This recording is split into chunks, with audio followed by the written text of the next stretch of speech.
기도하시겠습니다. 하나님 아버지 감사합니다.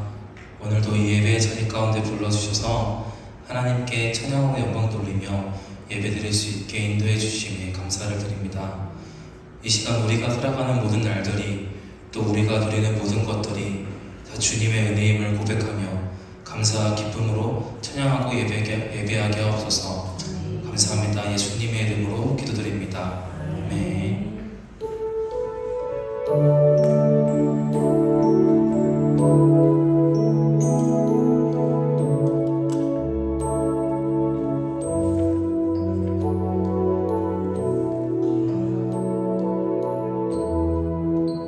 함께 찬양하시겠습니다. 시작됐네. 시작됐네. 우리 주님의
은혜로다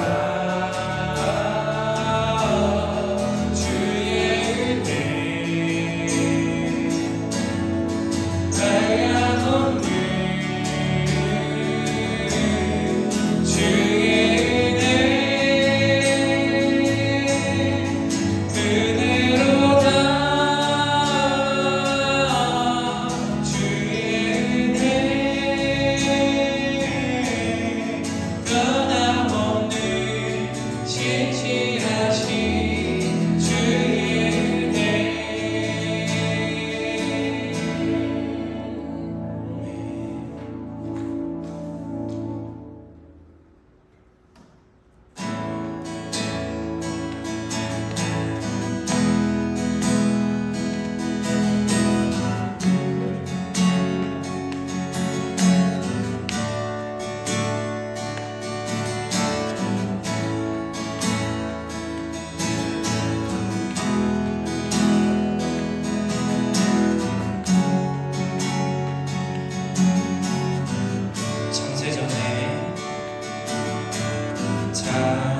창세전에 그리스도 안에서 사랑으로 우리를 택하시고 주님의 그 사랑 안에서 거룩하고 금이 없게 하셨네. 주님의 변함없는 은혜 영광을 자속해 하시려 하나님이 사랑하시는 자 안에서 그 생명을 거저 창세전에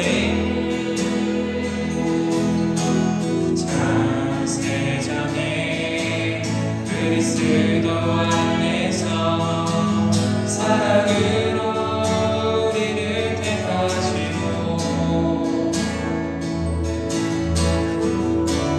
주님의 그 사랑 안에서 거룩하고 의미 없게 하셨네. 주님의 변함없는 은혜 영광을 자속해 하시려 하나님이 사랑하시는 자 안에서 그 생명을 거저 우리는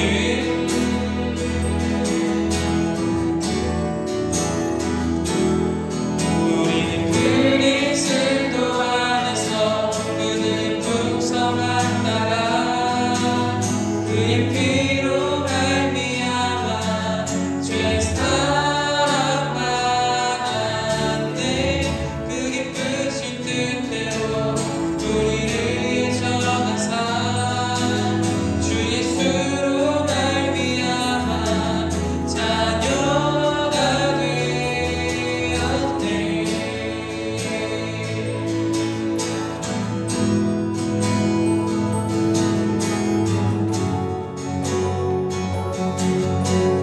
창세전에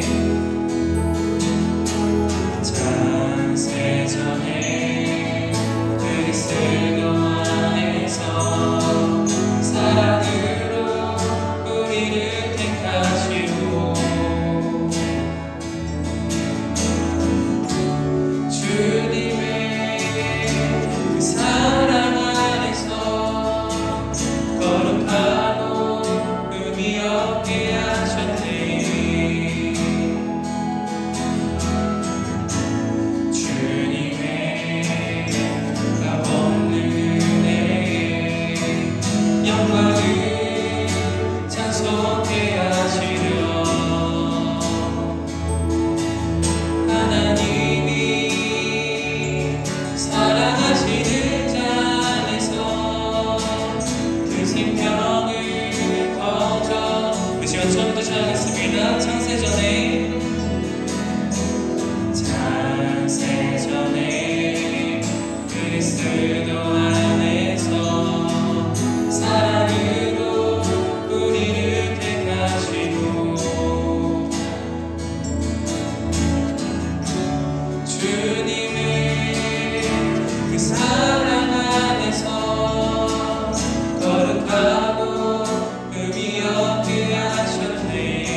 이상 정죄함 없네. 난 주보여라. 유월절 어린 양의 유월절 어린 양의 피로 나의 삶의 문이 열렸네. 저둠의 권세는 힘이 없네. 주보혈의 능력으로 원수가 날 정죄할 때에도 난 의롭게 설 수 있네. 난 더 이상 정죄함 없네. 난 주보혈아. 난 주보혈 아래 난 주보혈 아래 있네. 그 피로 내 죄 사했네. 하나님의 긍휼 날 거룩해 하시었네. 난 주보혈 아래 있네. 난 원수의 어떠한 공격에도 더 이상 넘어지지 않네. 난 주보혈아. 유월절 어린 양의 유월절 어린 양의 피로 나의 삶의 문이 열렸네. 저둠의 권세는 힘이 없네. 주보혈의 능력으로 원수가 날 정죄할 때에도 난 의롭게 설 수 있네. 난 더 이상 정죄함 없네. 난 주보혈아. 난 주보혈 아래 난 주보혈 아래 있네. 그 피로 내 죄 사했네. 하나님의 긍휼 날 거룩해 하시었네. 난 주보혈 아래 있네. 난 원수의 어떠한 공격에도 더 이상 넘어지지 않네. 난 주보혈. 난 주보혈 아래 난 주보혈 아래 있네. 그 피로 내 죄 사했네. 하나님의 긍휼 날 거룩해 하시었네. 난 주보혈 아래 있네. 난 원수의 어떠한 공격에도 더 이상 넘어지지 않네. 우리 이제 다시 한번 고백하겠습니다. 난 주보혈 아래 주보혈 아래 있네. 그 피로 내 죄 사했네.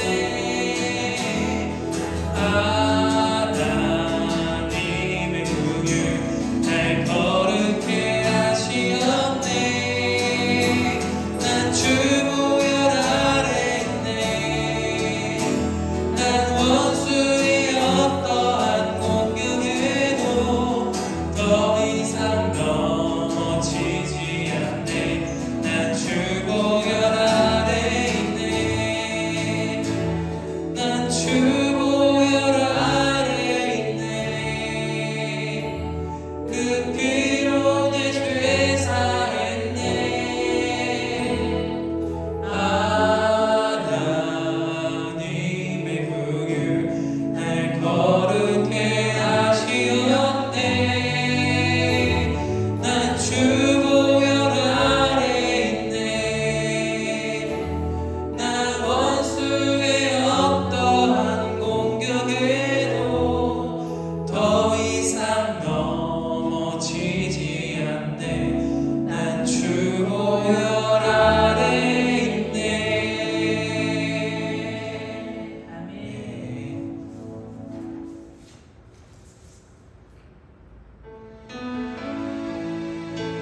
시절 너무한 시절 지날 때 깊은 한숨 내쉴 때 그런 풍경 보시며 다시 가는 분이네. 그와 같이 너희를 버려두지 않으니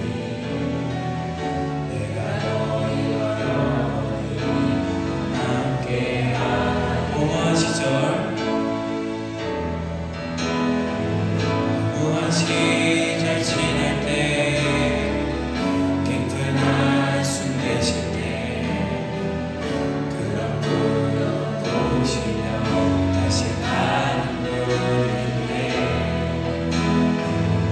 그와 같이 너희를 버려두지 않으니 내가 너희와 영원히 함께하리. 성령이 오셨네. 성령이 오셨네. 성령이 오셨네. 내 주에 보내신 성령이 오셨네.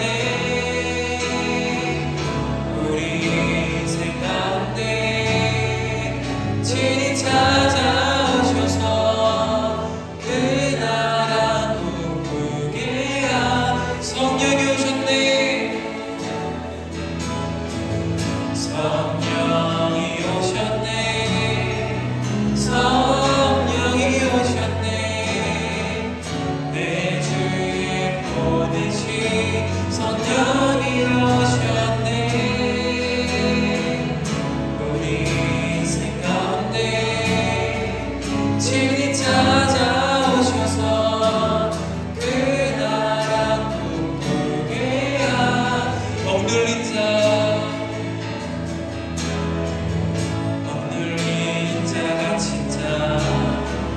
자유함이 없는 자 그냥 저 되시는 성령님 계시네. 주의 영이 계신 곳에 잠자유가 있나네. 진리의 영이신 성령이 오셨네. 성령이 오셨네. 성령이 오셨네. 내 주에 보내신 성령이 오셨네. 우리 인생 가운데 친히 찾아오셔서 그 나라 꿈꾸게 하. 성령이 오셨네. 성령이 오셨네. 성령이 오셨네. 내 주에 보내신 성령이 오셨네. 우리 인생 가운데 친히 찾아오셔서 그 나라 꿈꾸게 하. 성령이 오셨네. 성령이 오셨네. 성령이 오셨네.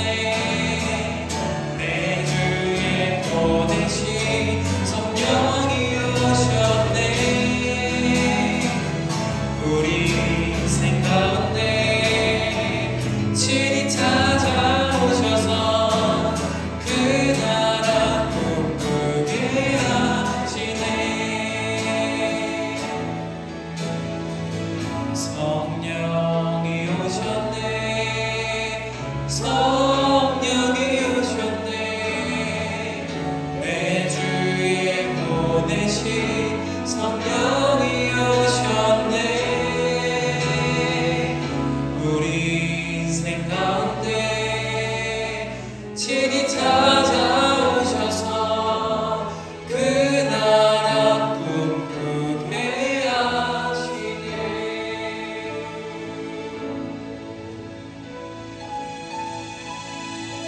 우리 시간 함께 성령님을 구하며 어떤 상황 가운데서도 주님을 예배하겠다는 고백으로 함께 찬양하겠습니다.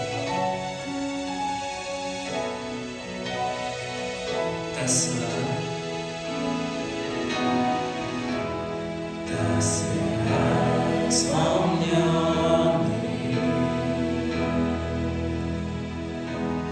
나를 오네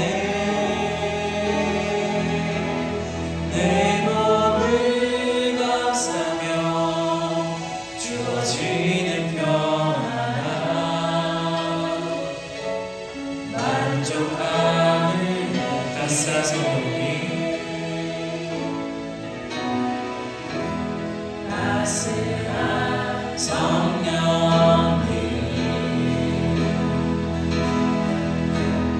나를 오네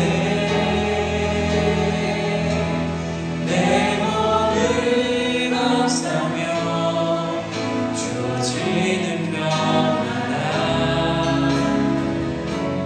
만족함을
우리의 삶을 살아갈 때 교회에서의 내 모습과 사회에서의 내 모습 가운데 혼란스럽고 어려운 순간들이 종종 있는 것 같습니다. 보통 일주일에 주 5일은 직장생활을 하면서 회사 동료들과 또는 믿지 않는 사람들과 지내는 시간이 더 많이 있습니다. 사람들한테 교회 다닌다고 얘기하면 놀라는 사람들도 있고, 또 반대로 우리 스스로 세상 사람들과 별반 다를 것 없이 행동했던 적도 많이 있을 것입니다. 우리 지금 함께 기도하고 싶은 것은 우리가 교회에서만 열심히 믿음 생활을 잘하는 것이 아니라 일상에서, 내 일터에서 그리스도인으로 구별되어 살아갈 수 있게 달라고 기도합시다. 그들에게 예수님을 전하며 나아갈 수 있는 믿음과 마음을 달라고 기도합시다. 삶을 살아갈 때 혹이나 내 믿음이 흔들리고 또 민망하고 어려운 마음이 들더라도 성령님을 구하며 기도하며 나아가는 그런 우리가 되게 달라고 우리 시간 함께 주여 한번 외쳐 기도하시겠습니다. 기도하시겠습니다. 주여!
내 힘을 믿고 내 의지로 나아가는 것이 아니라 주님을 의지하고 성령님을 의지하는 것이 좀 있습니다. 우리 이 시간 마지막으로 기도할 것은 우리가 어떤 일을 하든지 가장 먼저 기도로 준비하며 나아가는 우리가 되게 달라고 기도합시다. 가장 먼저 주님을 찾고 우리의 시선이 날 향한 게 아니라 세상을 향한 게 아니라 오직 주님만을 바라보게 해달라고 우리 시간 함께 주여 한번 외치고 마지막으로 기도하시겠습니다. 기도하시겠습니다. 주여!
사랑의 하나님 감사합니다. 성령 강림절 이 시간에 하나님께 입술로 찬양하게 하시고 성도들이 한마음으로 기도할 수 있는 시간을 허락하여 주시니 감사합니다.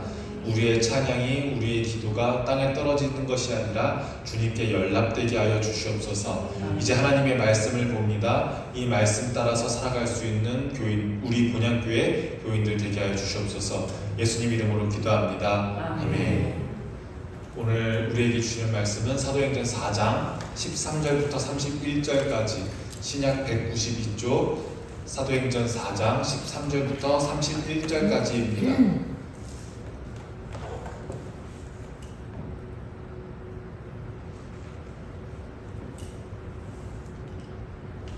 말씀을 저와 여러분들이 교독하겠습니다. 제가 먼저 읽겠습니다.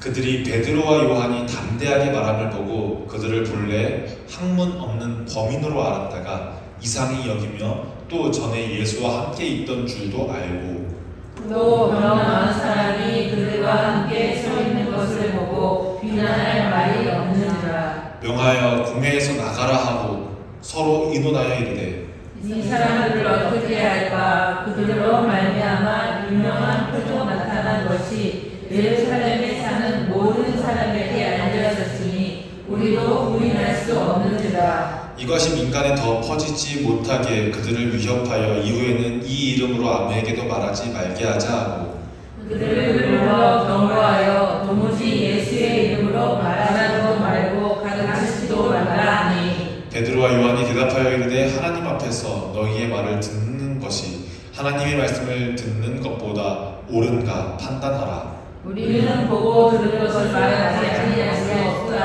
하니 관리들이 백성들 때문에 그들을 어떻게 처벌할지 방법을 찾지 못하고 다시 위협하여 놓아주었으니 이는 모든 사람이 그 된 일을 보고 하나님께 영광을 돌림이라. 이 표적으로 병 나은 사람은 다시 여럿이나 되었더라.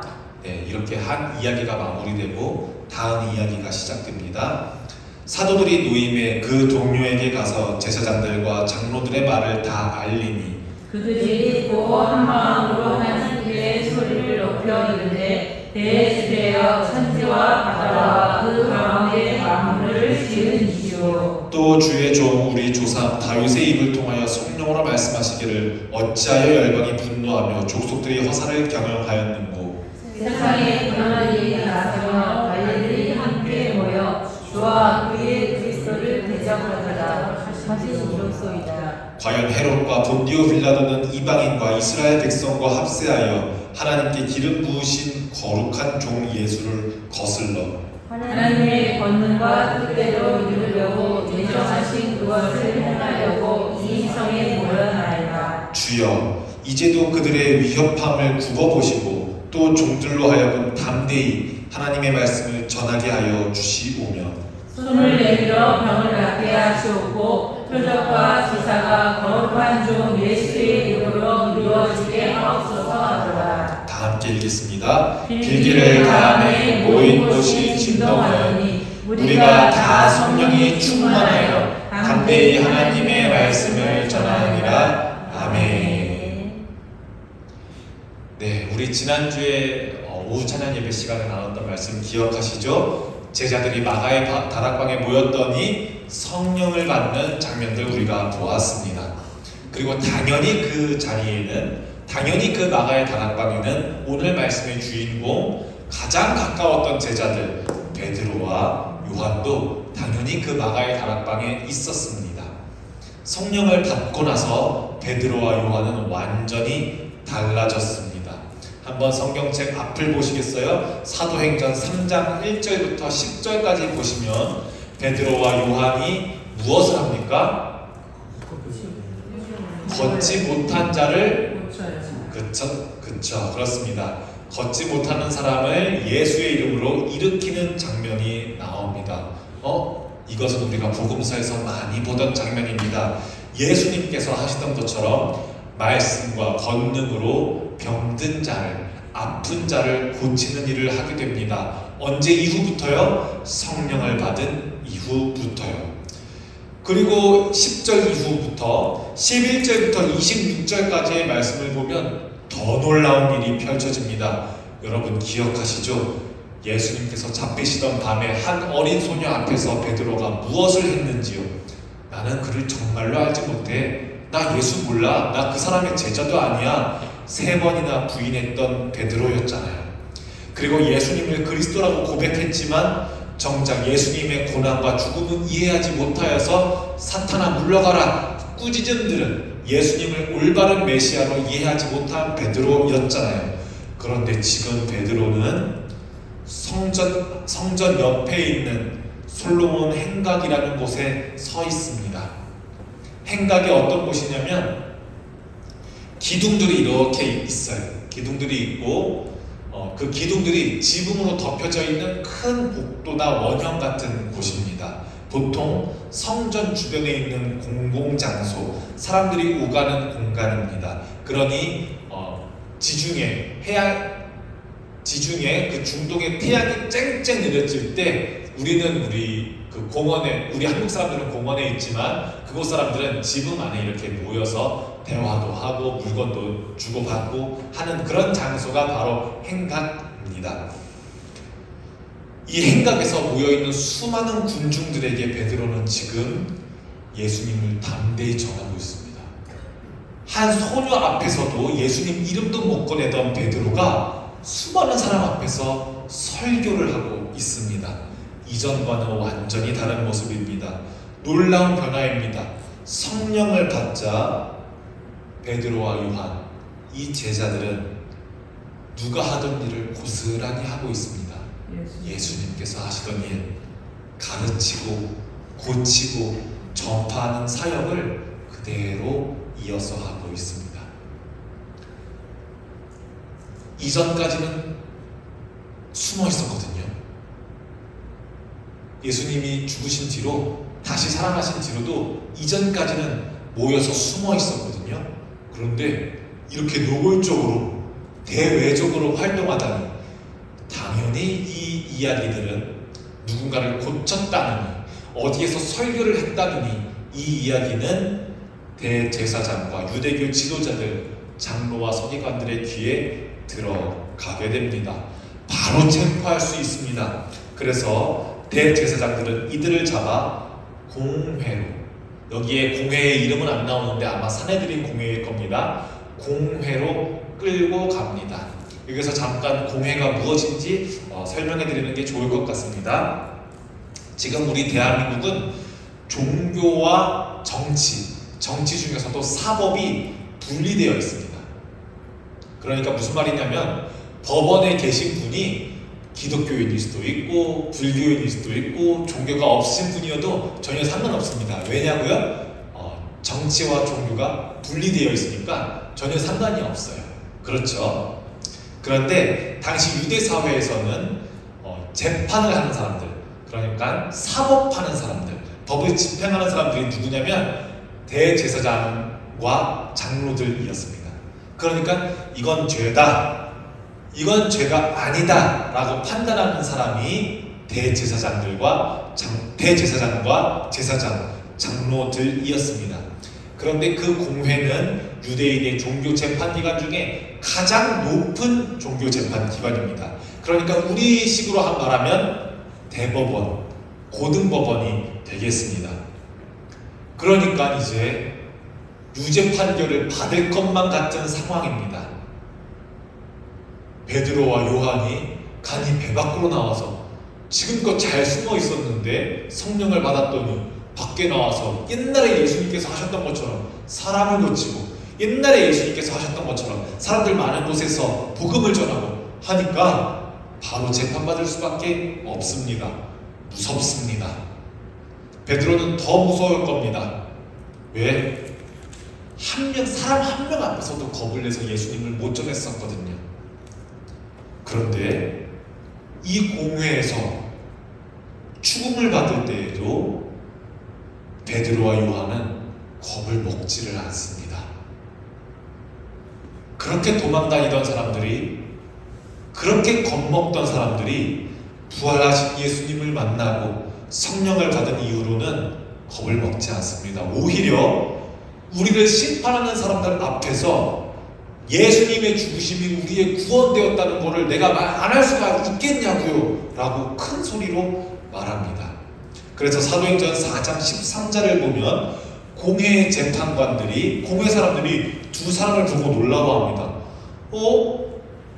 저 사람들 뭐 배운 것도 없는, 학문도 없는 무식한 어부들인데, 범인인 줄 알았는데 저렇게 비범한 사람들이었어? 라고 놀랍니다. 그리고 성경은 이 자들이 맞다, 저 사람들 그 예수 따라다니던 그 12 중 한 사람이지 라고 알게 됩니다. 오늘 우리가 읽은 말씀이 이 장면부터 시작됩니다. 성령을 받고 사역하던 이 제자들이 공회에 끌려가는 장면이 바로 이 장면입니다. 13절부터 22절까지의 말씀을 우리가 다시 한번 교독해보면 더 말씀이 잘 이해될 것 같습니다.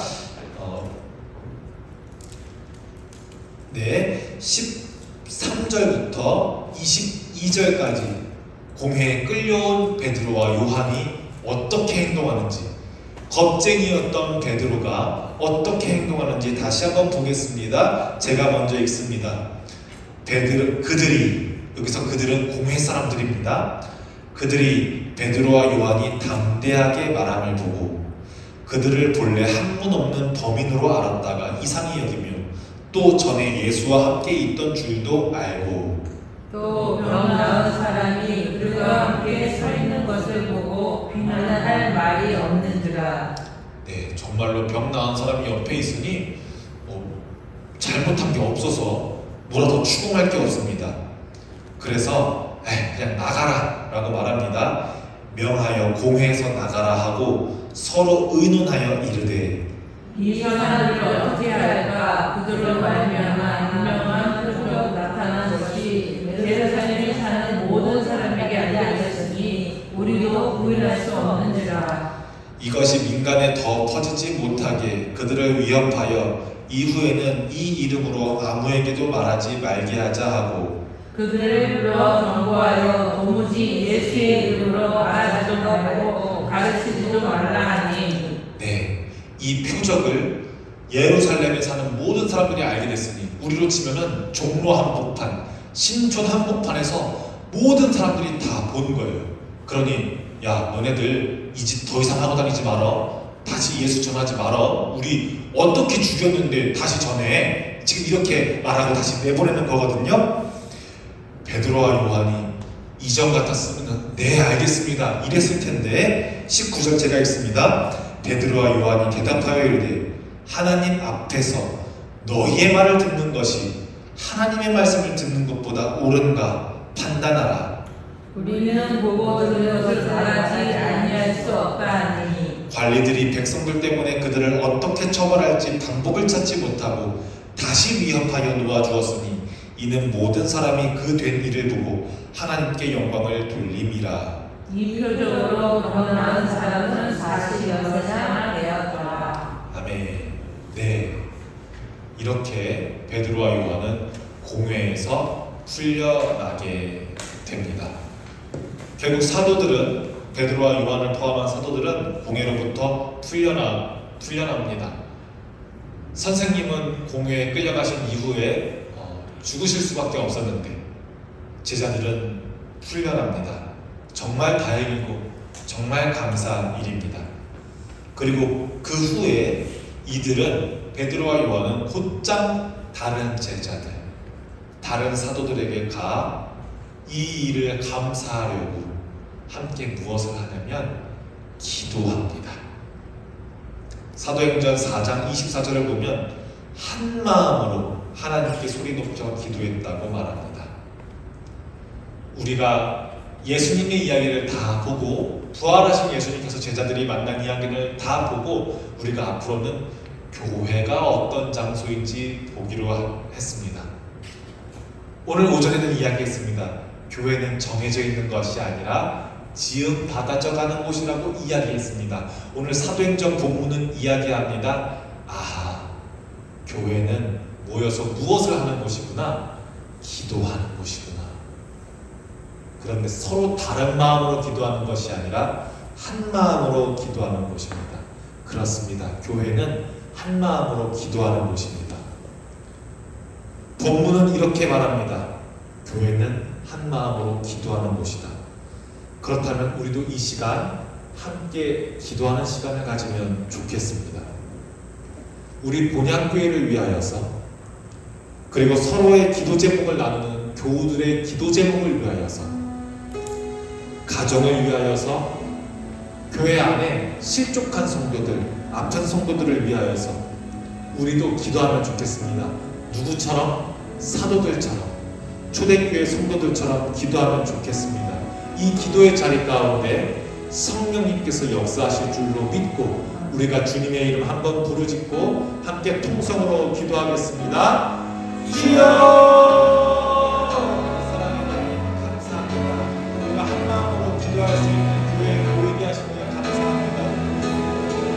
베드로와 요한이 그랬던 것처럼, 초대교회 성도들이 그랬던 것처럼 우리도 기도로 모이는 교회가 되기를 소망합니다. 우리가 한 마음으로 한 뜻으로 기도할 때 그 기도의 뜻이 하나님께 연락될 줄로 믿습니다. 우리가 기도하는 성도들 되게 하여 주시고 기도로 뭉칠 수 있는 성도들 되게 하여 주시옵소서. 우리들의 기도 제목들이, 성도들의 기도 제목들이 땅에 떨어지지 않게 하여 주시고 신족한 성도들을 위하여, 신족한 성도들을 위하여, 아픈 성도들을 위하여, 예배의 자리 가운데 함께하지 못한 성도들을 위하여, 떨어져 나간 성도들을 위하여서 함께 기도할 수 있는 교회를 되게 하여 주시옵소서. 먼 타지에 있는 성도들이 있습니다. 바쁜 일 가운데, 일정 가운데 오지 못한 성도들이 있습니다. 그들을 위하여 함께 기도하여 주시고, 기도하게 하여 주시고, 함께 지어져가는 교회가 되는 우리 본향교회는 2020년 다시 말씀드린 교회, 온전하게 하시고 더를 견고하게 하신다는 그 말씀을 우리가 함께 기도하는 성도들 되게 하여 주시옵소서. 우리 각자 삶의 기도 제목들이 있습니다. 그 기도 제목을 하나님께 아뢰게 하시고 성도들과 공유하게 하시고 함께 중보하시고 우리 교회가 되게 하여 주시옵소서. 우리 교회가 성령의 능력으로 말미암아, 성령의 충만함으로 말미암아 함께하는 교회가 될 수 있도록 주님께서 인도하여 주시옵소서. 사랑의 하나님, 성령을 받은 제자들이 변하여서 예수님처럼 말씀을 전하고 예수님처럼 병든 자를 고친 것을 보았습니다. 우리의 삶도 성령의 능력으로 이 시간 변화되게 하여 주시옵소서. 공회 앞에서도 담대하게 복음을 전한 베드로와 요한처럼 우리도 진리 앞에서 부끄러워하지 않고 세상 가운데서 예수 그리스도를 드러내는 증인의 삶을 살게 하옵소서. 초대교회처럼 이 본향교회가 한 마음으로 기도하는 공동체가 되게 하시고 우리의 기도들이 하나님의 뜻과 만나서 이 땅의 아름다운 교회를, 교회다운 교회를 이루는 힘이 되게 하옵소서.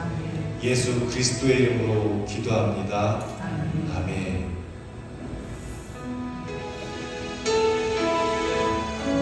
이제 일어나서 우리가 함께 파송의 찬양을 부르겠습니다.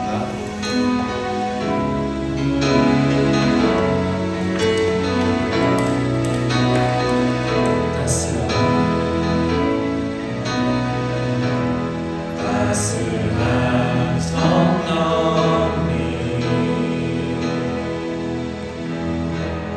마음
이제는 우리의 구원이 되신 예수 그리스도의 은혜와 하나님 아버지의 크신 사랑과 성령 하나님의 역사하시고 함께하심이 성령을 힘입어서 담대히 복음을 전하고 한 마음으로 기도하는 교회의 삶을 살아가길 소망하는 이 자리에 모인 모든 주의 백성들과 그 가정과 그들이 올리는 기도 위에 지금부터 영원까지 함께 하시기를 간절히 축원하옵나이다. 아멘.